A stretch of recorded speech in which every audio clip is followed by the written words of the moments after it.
Hi guys, মই ৰাতুল গগৈ আপোনালোকক মোৰ ইউটিউব চেনেললৈ স্বাগতম জনাইছোঁ। আজি যাম মই ৰজাবাৰী নামৰ এডোখৰ ঠাইলৈ, য'ত নেকি ৰজাৰ বাৰী আছিলে। এটা সম্পূৰ্ণ পোনপটীয়া ৰাস্তা দেখুৱাম আপোনালোকক, প্ৰাকৃতিক সৌন্দৰ্য দেখুৱাবলৈ বিচাৰিম। ব'লক গতিকে পলম নকৰি ভিডিঅ'টো আৰম্ভ কৰোঁ।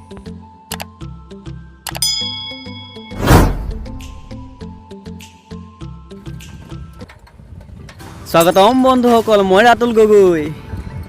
আজি আপোনালোকক পুনৰ এটা নতুন ভিডিঅ'লৈ স্বাগতম জনালোঁ। থাম্বনেইল দেখি চাগে নিশ্চয় আপোনালোকে গম পাইছে আজি মই কিহৰ ওপৰত ভিডিঅ' বনাইছোঁ। আজি আপোনালোকক লৈ গৈ আছোঁ মই ৰজাৰ বাৰীলৈ, মানে ৰজাবাৰী। নামটো চাগে শুনি আপোনালোকে ভাবিছে ৰজাবাৰী বহুত ডাঙৰ বাৰী চাগে, নহয় জানো? কিন্তু এতিয়া আৰু সেই ৰজাবাৰী নাই। কালক্ৰমত সেই ৰজাবাৰী এতিয়া হ'লগৈ মাথো ডাঙৰ ডাঙৰ পথাৰ, লগতে চাহৰ বাগিচা আৰু মানুহৰ ঘৰ দোকানেৰে ভৰি পৰিল। আচল কথাটোকে ক'বলৈ পাহৰিছিলোঁ বন্ধুসকল। যদিহে মোৰ চেনেলটোলৈ আপুনি নতুনকৈ ভুমুকি মাৰিছে, তেনেহ'লে কি কৰিব নিশ্চয় জানেই চাগে। তথাপিতো কৈ দিছোঁ আৰু, তেনেহ'লে লাইক কৰিব, লগতে ছাবস্ক্ৰাইব কৰিব আৰু বেল আইকনটো কিন্তু বজাবলৈ নাপাহৰিব। যদিহে আপুনি বেল আইকনটো নবজায় তেনেহ'লে কি হয় আৰু জানিবই, কাৰণ পুনৰ আপুনি নতুন ভিডিঅ' দিলে নাপাব।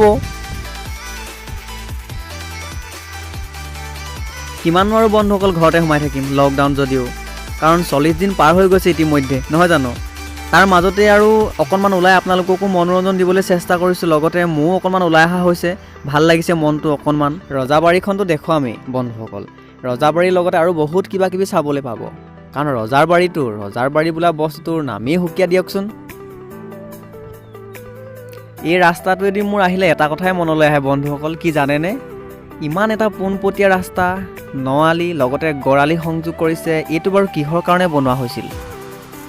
মই ভাবোঁ ৰজাই চাগে বাৰীলৈ আহিবৰ কাৰণেই বনাইছিলে, নহয় জানো?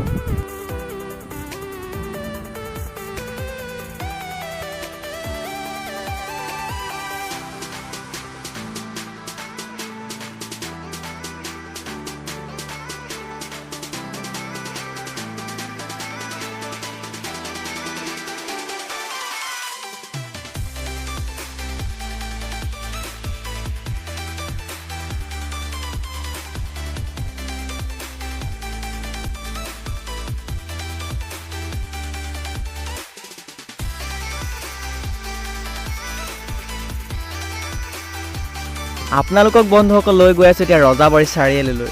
কি ধুনীয়া এটা পোনপটীয়া ৰাস্তা চাওকচোন, চবফালে মনোমোহা প্ৰাকৃতিক সৌন্দৰ্যৰে ভৰপূৰ, একদম বিন্দাছ, একদম ফ্ৰেছ হাৱা, ফ্ৰেছ মন এটা লৈ আপুনি আগবাঢ়ি যাওক। আৰু বন্ধুসকল, ৰাস্তাটো দেখি বাৰু আহোঁ আহোঁ লাগিছে নেকি বাৰু? বতৰটো দেখি কি ধুনীয়া, খোজকাঢ়িবলৈ মজা হ'ব ন এই গধূলিৰ সময়ত?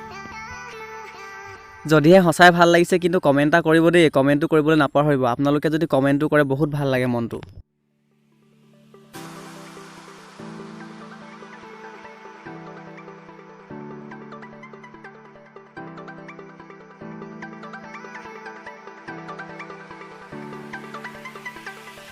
আহি আমি পাই গ'লোহি বন্ধুসকল এতিয়া ৰজাবাৰী চাৰিআলি। এয়া চাওক কৃষ্ণচূড়াজোপা কিমান ধুনীয়াকৈ ফুলি আছে, ন কুঁহি পাতেৰে, ন সাজেৰে, ন ফুলেৰে সম্পূৰ্ণ ৰজাবাৰীখনো সুন্দৰ কৰি তুলিছে ৰজাবাৰী চাৰিআলিটো।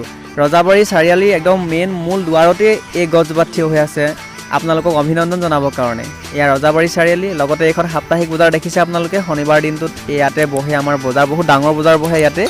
গোলাঘাট যোৰহাটৰ পৰা বেপাৰীবিলাক আহে, পাহাৰৰ পৰা নগা লোকসকল নামি আহিও ইয়াতে ব্যৱসায় বাণিজ্য কৰে বন্ধুসকল।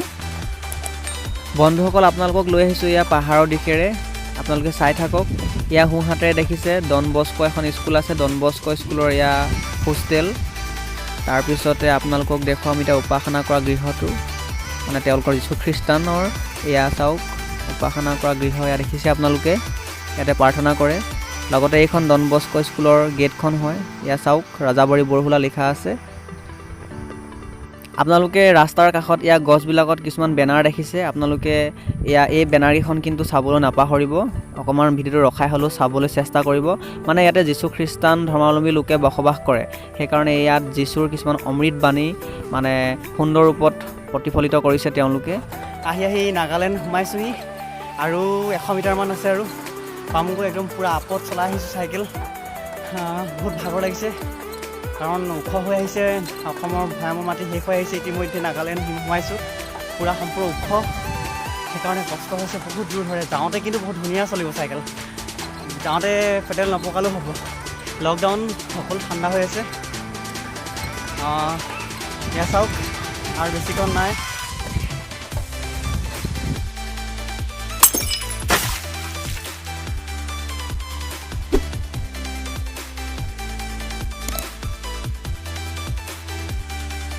আহি বন্ধুসকল পাই গ'লোহি আমি পাহাৰ একদম দাঁতি পাই গ'লোহি। দাঁতি কাষৰীয়া অঞ্চলত আমি আছোঁ, মানে সৌৱা নাগালেণ্ড আৰু এয়া অসম ৰাজ্য, দুইখন ৰাজ্যৰ সীমাত আছোঁ। সীমামূৰীয়া একদম ৰাস্তাটোতে আমি থিয় হৈ আছোঁ। এয়া চাওক, জুম কৰি দেখুৱাবলৈ চেষ্টা কৰিছোঁ আপোনালোকক পাহাৰখন, কাৰণ লকডাউন যেতিয়া সেই ৰাজ্যখনলৈ আমাৰ যোৱাৰ পাৰ্মিশ্যন বৰ্তমান নাই, সেইকাৰণে আপোনালোকক আঁতৰৰ পৰা দেখুৱাবলৈ চেষ্টা কৰিছোঁ। মনত দুখ লাগিছে, ওচৰৰ পৰা আপোনালোক দেখুৱাবলৈ পোৱা হেন বেছি ভাল লাগিলে হয়, কিন্তু আশা কৰোঁ লকডাউন যদি অতি সোনকালে খোলে তেন্তে নিশ্চয় এদিনকৈ নগা পাহাৰখন আপোনালোকক দেখুৱাম। নাগালেণ্ডৰ মানে নগাসকলৰ বস্তি দেখুৱাবলৈ চেষ্টা কৰিম, তেওঁলোকৰ গাঁও, তেওঁলোকৰ খেতি বাতিবিলাক দেখুৱাবলৈ চেষ্টা কৰিম। এয়া চাওক, এইটো হৈছে বৰ্ডাৰ আলি, মানে নাগালেণ্ড আৰু অসম ৰাজ্যৰ সীমামূৰীয়া এই ৰাস্তাটো। আজিলৈ ভিডিঅ'টো বন্ধুসকল ইমানতে সামৰিছোঁ। ভিডিঅ'টো চাই কেনে পালে কিন্তু জনাবলৈ নাপাহৰিব কমেণ্ট কৰি। গতিকে আজিলৈ বাই বাই।